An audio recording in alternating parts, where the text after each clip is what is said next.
Olá pessoal, aqui é o professor William. Estamos hoje dando continuidade ao nosso curso sobre a história da filosofia no Ocidente.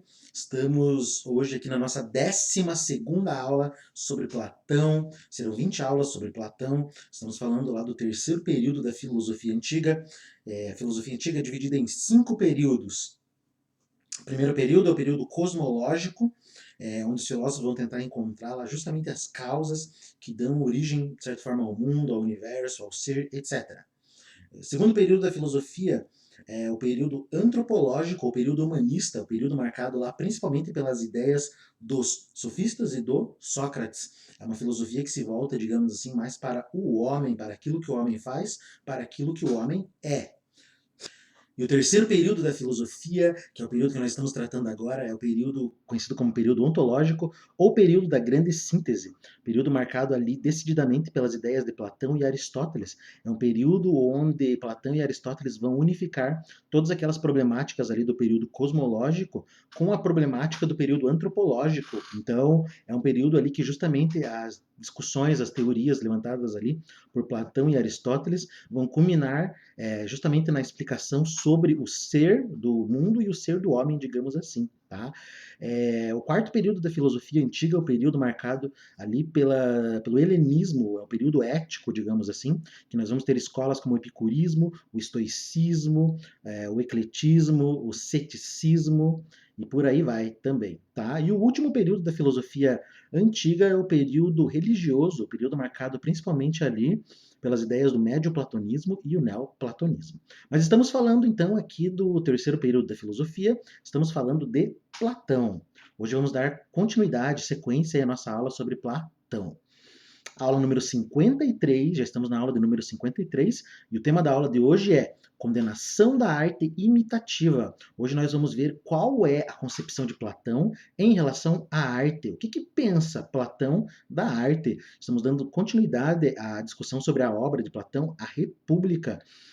Desde a aula 51 nós já estamos tratando sobre isso, tratamos um pouco ali sobre a questão do que é o governante, o que é o filósofo, tratamos na aula anterior sobre a alegoria da caverna, e hoje também estamos tratando ali sobre justamente a questão da arte, porque ela encontra-se vinculada, de certa forma, à constituição de um Estado e também a forma como Platão concebe o mundo real, ou seja, há uma ontologia. Vamos lá, então. Então, ali, de acordo, né, com a perspectiva de Platão, a filosofia exige o abandono da realidade de todas as sombras dadas pela sensibilidade. Então, nós estávamos falando lá nas aulas anteriores ali sobre principalmente a alegoria da caverna, que o que é a alegoria da caverna? A alegoria da caverna mostra a saída de um prisioneiro da caverna, onde ele apenas enxergava sombras, em direção, digamos assim, à verdadeira realidade das coisas, ou seja, um mundo fora da caverna, digamos assim. Então, dando sequência a essa ideia, esse pensamento, para Platão, qual é o papel da filosofia? O papel da filosofia é fazer com que o homem perceba essas sombras e encare essas sombras como algo que não tem realidade por si só. A sombra, na verdade, é mera aparência. Existe um mundo muito, digamos assim, que vai muito além dessas sombras, que seria justamente o mundo das ideias ali na perspectiva de Platão, que é o mundo do ser, tá? Então as pessoas, de certa forma, ali, elas estão com os olhos nublados, digamos assim. As pessoas, elas não conseguem enxergar além das sombras. Tudo que nós vemos na realidade é sombra. E o papel da filosofia é justamente fazer com que o homem perceba que todas as coisas ali que os sentidos me trazem são sombras, que existe um mundo ali justamente por trás desses sentidos, dessa sensibilidade. Então a filosofia serve para abrir nossos olhos em relação às sombras ali que compõem a realidade, compõem o real. Devemos evitar de dar, digamos assim, crédito a essas sombras, acreditar que essas sombras são a verdadeira realidade e procurar a essência do mundo, a essência do real, a essência das coisas. E Platão, né, a concepção de Platão à arte, a crítica de Platão à arte, Platão ele vê a arte assim de maneira negativa, justamente por causa dessa concepção de mundo. Para Platão, a arte imitativa está presa à ilusão. E o que é a arte imitativa? A arte imitativa é toda aquela arte que vai tentar, de certa forma, copiar os aspectos da realidade. A arte imitativa, essa questão de imitar a realidade, também é chamada ali pelos gregos, por Platão também, de mimesis. O que, que é mimesis? Mimesis é justamente essa imitação, digamos assim, da realidade. O camaleão, o que, que o camaleão faz? Ele se camufla. Isso aí é chamado de mimetismo. O camaleão está lá, digamos assim, ele está entre as folhas e ele fica verde, justamente para se camuflar. A mimesis é justamente uma camuflagem, ela tenta, de certa forma, retratar o que, que é o real, o que, que é a realidade. E a arte imitativa é essa crítica de Platão, que ela tenta copiar a realidade. Mas, como nós já vimos, o que, que é a realidade? Para Platão, realidade é ilusão. A realidade, na verdade, são sombras. E o que, que o artista faz? O artista vai lá e imita as sombras. Então, essa é a crítica de Platão à arte. O mundo real por si só é pura ilusão, são puras sombras. E o artista que imita o mundo está imitando justamente essas sombras. Qual é o papel da filosofia? O papel da filosofia é fazer o homem enxergar além. E qual é o papel da arte? É fazer o homem enxergar justamente essas sombras. Por isso que Platão critica a arte, porque a arte só nos mostra sombras. A arte está presa justamente à ilusão, e é justamente isso que a filosofia vai tentar quebrar, essa ilusão, digamos assim, dada justamente pelos sentidos ali, pela aparência. A arte, ela se prende nos sentidos e na aparência. A filosofia, ali pelo menos na perspectiva de Platão, ela está vinculada à razão, e por isso a filosofia consegue enxergar além. Ela foge, de certa forma, da aparência. A imitação da pintura apoia-se na aparência. Então, como eu já falei, quando um pintor, quando um artista, de certa forma, vai tentar ali retratar a realidade, ele está olhando, ele está observando, ou seja, ele está preso na sensibilidade, ele está preso, digamos assim, nos sentidos. E nós já vimos ali nas aulas anteriores que para Platão os sentidos são duvidosos. O que realmente atinge a verdade é a razão. A razão consegue penetrar, digamos assim, no mais profundo ser, enquanto a sensibilidade está presa aos sentidos, está preso, digamos assim, às sombras que justamente formam a realidade, digamos assim. A arte, ela reproduz apenas uma parte da aparência. Então Platão vai trazer essa ideia. A arte, quando ela imita, ela copia, ela, de certa forma, não consegue trazer o real na sua totalidade. Justamente por quê? Porque ela só consegue retratar uma parte da realidade. Portanto, a arte, ela faz um recorte, digamos assim, da realidade. Ela não consegue mostrar a realidade na sua inteireza. E isso é uma deficiência da arte. A arte não consegue mostrar o real em todos os seus aspectos. E justamente isso é o oposto do que a filosofia faz. A filosofia busca mostrar as coisas na sua inteireza, digamos assim, na sua totalidade. O ser é a totalidade daquilo que é. A arte não consegue representar o ser, porque a arte só representa uma parte, digamos assim, do ser. E a arte também ela está presa justamente naquela questão das sombras. Então ela não consegue ir além, digamos assim, de uma pequena parte da realidade. A arte, ela prescinde, ou seja, não necessita do cálculo e da medida que usamos para corrigir as ilusões dos sentidos. Então, por exemplo, o Platão lá fez uma divisão da alma humana, como nós vimos ali na aula anterior, e para Platão a parte superior da alma, digamos assim, a parte racional, ela é responsável por calcular e medir digamos assim, a realidade. Então, o artista, de certa forma, quando ele faz um recorte da realidade, ele não necessita dessas regras, digamos assim, matemáticas, de cálculo, de peso e de medida, justamente porque a arte dele, a pintura dele, qualquer arte que ele fizer, justamente vai ser apenas um aspecto da realidade e não consegue mostrar a realidade como um todo. É interessante trazer essa questão, porque justamente quando surgia a arte lá no Renascimento, no ano 1400, 1500, os artistas eles vão vincular justamente a arte com a matemática, com a geometria. Então vai surgir ali uma série de coisas como simetria, profundidade, vai surgir toda aquela ideia do classicismo que vai ter lá na arte, digamos assim, classicismo, neoclassicismo, ordem, medida. E, de certa forma, Platão, quando ele critica a arte, obviamente ele não consegue imaginar que a arte poderia se servir da matemática e da razão, porque a arte, na época de Platão, é totalmente diferente do que a arte vai se tornar um dia. Tá? tá? Então, para Platão, é justamente a razão que mostra a verdade das coisas, a partir que mostra as coisas a partir do seu aspecto total, do seu aspecto matemático, calculado, etc. Então, por exemplo, os sentidos, né, a visão, tato, olfato, paladar, audição, eles, de certa forma, nos mostram imagens falsas sobre as coisas. Muitas vezes nós vemos uma coisa, achamos que vemos, mas na verdade aquilo é ilusão. A gente olha de longe, acha que é uma coisa, mas na verdade é outra. Mas é justamente a razão que vai corrigir nossa sensibilidade e vai falar assim: não, isso que você está vendo não é real, não é verdadeiro. Quando você coloca um canudo no copo, por exemplo, e você vê que o canudo quebra, digamos assim, a sensibilidade vai te mostrar, ó, o canudo, a madeira está quebrada na água, né? Porque ela fica, de certa forma, ali despedaçada, digamos assim. Mas a tua razão, a tua mente, ela vai dizer, não, o canudo não está quebrado, aquilo ali é apenas um efeito da luz. Mas a sensibilidade, por si só, ela não responde a essas questões, e sim a razão, que vai mostrar que tudo é cálculo, tudo é matemática. E a arte não tem isso, portanto, a arte ela se afasta mais da realidade. Porque para Platão, inclusive, nós vamos ver nas aulas posteriores, a própria realidade se identifica, de certa forma, ali com a matemática e com a geometria. Quando a gente falar principalmente ali sobre os sólidos de Platão, a realidade é formada de triângulos, quadrados, cubos, são sólidos assim eternos que formam as coisas, tá? Justamente medido, calculado, tudo certinho que compõe o real. E a arte, ela não leva em consideração essas coisas, pelo menos na perspectiva de Platão. Então, para Platão, a parte superior da alma é responsável por medir, pesar e calcular, foi o que eu acabei de contar aqui. Então, para Platão, a alma é dividida em três partes: a parte racional, a parte irascível e a parte concupiscível, tá? Então, justamente é a parte racional da alma, a parte superior da alma, que vai fazer esses cálculos, essas medidas aí, coisa que a arte, de certa forma, ali só procura tratar como ilusão. A arte só mostra um aspecto da realidade, mas não consegue mostrar ela na sua profundidade, na sua inteireza. E Platão vai dizer que a imitação da arte volta-se para a parte inferior da alma.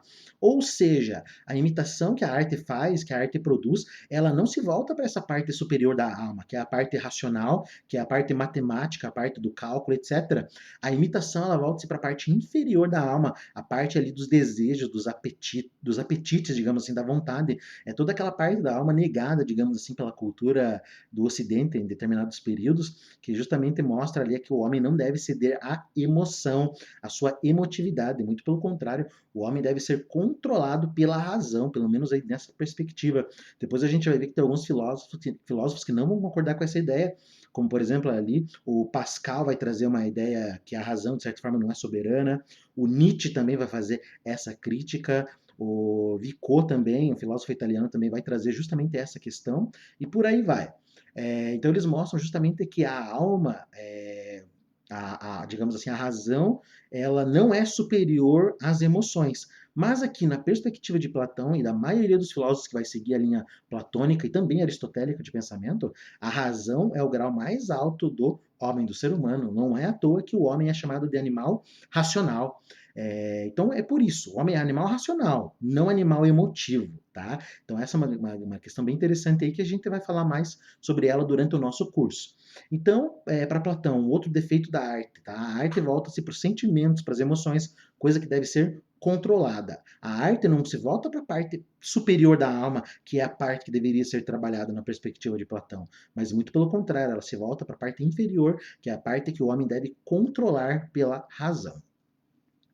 Igualmente, também a poesia também na perspectiva de Platão, ela também excita a parte emotiva da alma.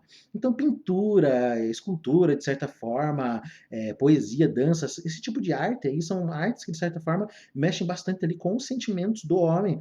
E dessa forma, elas acabam trabalhando ali com uma parte da alma que não deveria, de certa forma, ser valorizada, né? Que é justamente a parte emotiva. Muito pelo contrário, o homem, pela educação, pelo menos no estado ali de Platão, na organização política de Platão, o homem deveria ser educado justamente ali para desenvolver a sua alma racional, que é justamente a parte que vai controlar, digamos assim, todas as outras partes. E a poesia, a pintura, etc., a arte, elas trabalham com a parte emotiva da alma, e essa é a grande crítica de Platão em relação à arte. Além também da arte, é claro, fazer cópia da realidade. Para Platão, como nós vimos, o mundo sensível, que é o mundo justamente que a gente capta ali pelos nossos sentidos, esse já é um mundo que é uma cópia. Então o artista vai lá e faz uma cópia da cópia, imitação da imitação, e foge, assim, escapa de certa forma daquele mundo ideal, do mundo das ideias, digamos assim, que é o mundo que somente a razão mostra, onde a razão, de certa forma, aponta. Então se abandona aos impulsos e ignora a ordem e a medida em que consiste a virtude.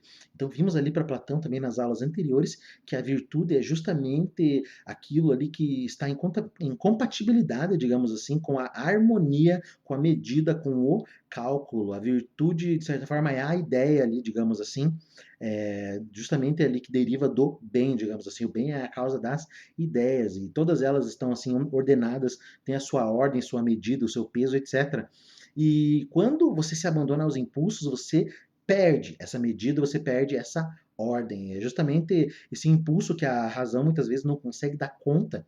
Tá? Então essa é a questão da arte. A arte ela vai excitar as emoções, digamos assim, coisa que na filosofia de Platão não deve ser excitada. É justamente a razão que deve controlar, de certa forma, ali, todos esses instintos. Tá?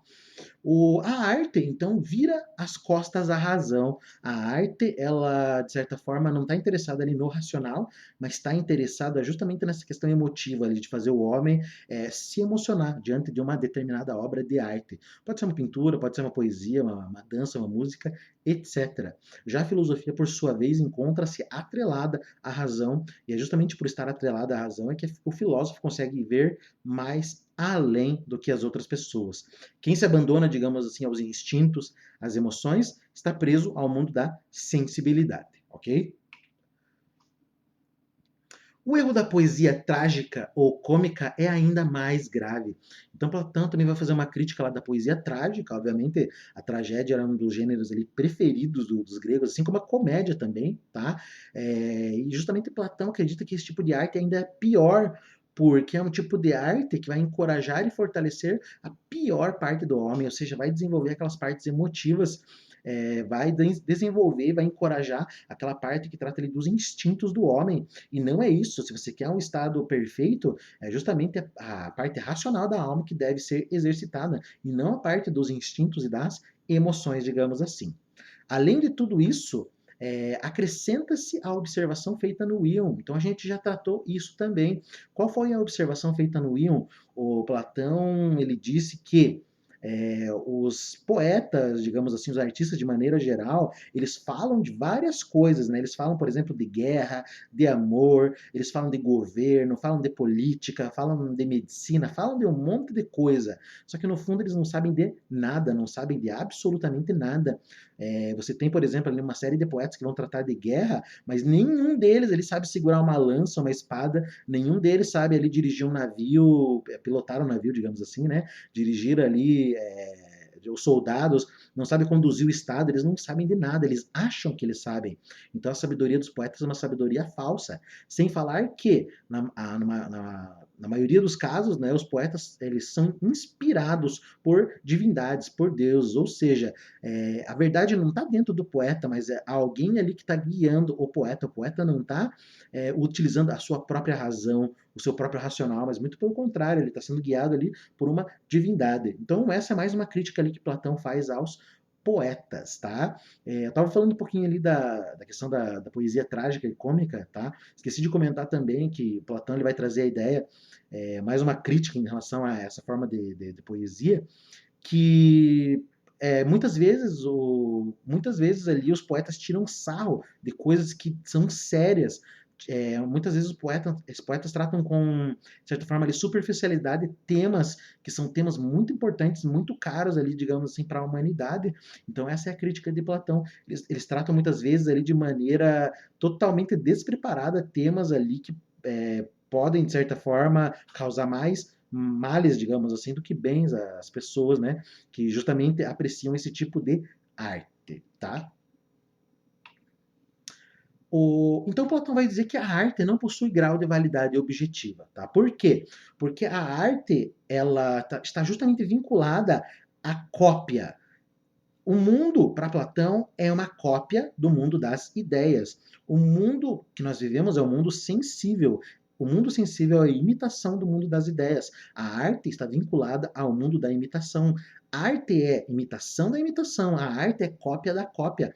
A arte está presa nas aparências. As aparências por si só não são nada mais que ilusões. O que é real é o ser, é o mundo das ideias dado pela razão. Então a arte não tem validade objetiva. A arte ali, ela não tem critério de verdade, justamente porque ela não está vinculada ao ser. O mundo sensível ainda tem, de certa forma, ali a sua validade objetiva, porque você vai encontrar a objetividade do mundo no ser, mas a arte nem isso tem, porque a arte se afasta do próprio ser no momento que a arte ela trata apenas da mera cópia, da mera aparência. E o Platão vai trazer a ideia ali, de certa forma, de que a arte, ela, digamos assim, da maneira como é conduzida na sociedade, ela faz mais danos, digamos assim, do que traz benefícios às pessoas. Para Platão, as coisas têm realidade enquanto participam das determinações matemáticas que eliminam a desordem e os contrastes. Então, para Platão, de certa forma, o mundo é justamente dado ali, justamente pela ordem, pela matemática, pela geometria, etc. E tudo aquilo que está vinculado ao bem, de certa forma, ao ser, às virtudes, eles têm a sua própria ordem, a sua razão de ser, digamos assim. Mas como a arte não está vinculada a essas coisas aí, a arte também não tem esse grau de validade objetiva, porque a arte foge de tudo isso. A arte não está tratando de nenhum mundo. Ela acha que trata das coisas, mas trata com superficialidade. Tudo que ela cria, na verdade, ali nada mais seria do que mera ilusão também, que não tem uma realidade objetiva, digamos assim, no ser das coisas, que é dado justamente ali pela ordem, pela harmonia, etc. A filosofia deve despertar o homem da ilusão de realidade. Então, qual que é o papel da filosofia? Né? Como eu já falei ali no início da aula, o grande papel ali da filosofia é despertar o homem ali desse mundo das sombras. O papel da filosofia é fazer com que esse homem saia da caverna e justamente vá enxergar lá fora da caverna a verdadeira realidade das coisas. E quanto à arte, não. O que a arte faz? A arte prende o homem justamente naquilo que a filosofia faz com que o homem abandone. A filosofia faz com que o homem abandone a superficialidade, a arte faz o papel oposto. Ela faz com que o homem, digamos assim, se afunde nessa superficialidade. Então eu acho que é isso para a aula de hoje. Hoje nós tratamos um pouquinho ali sobre a questão de Platão e da arte. Mas a grande questão que fica aqui, será que Platão traz a ideia de que a arte deve ser eliminada do Estado? Para Platão, de certa forma, como a arte não tem um critério de validade objetiva, se a gente pensar a arte como aquilo que exercita as piores partes da alma, então a arte deve ser eliminada do estado, pelo menos daquele estado que Platão tenta desenvolver. Mas se a arte servir, digamos assim, a razão, a virtude e a filosofia, de certa forma a arte desenvolver ali justamente aquela parte mais, digamos, importante da alma, que seria a parte racional, então a arte ela pode fazer parte, digamos assim, do Estado. Mas de maneira geral apresentamos ali as críticas de Platão em relação à arte. Então Platão vai dizer ali que a arte é cópia da cópia, imitação da imitação. A arte não tem um grau de validade porque a arte ela apenas imita e copia a aparência das coisas e ela não vai diretamente ao ser das coisas. E também o Platão vai trazer a ideia de que o poeta por si só não sabe de nada, ele acha que sabe, ele tem uma falsa sabedoria, mas se você for analisar bem, o poeta não conhece absolutamente nada sobre as coisas. Então essa é a grande ideia ali de Platão sobre a arte, uma ideia ali que vai influenciar de certa forma bastante ali o pensamento do Ocidente. Já oposto a esse pensamento ali, nós vamos ver o Aristóteles, né, que ele vai mostrar justamente os aspectos positivos da arte. Mas isso vai ficar para um outro momento. Então é isso, pessoal. Um grande abraço a todos. Nos vemos aí no nosso próximo encontro.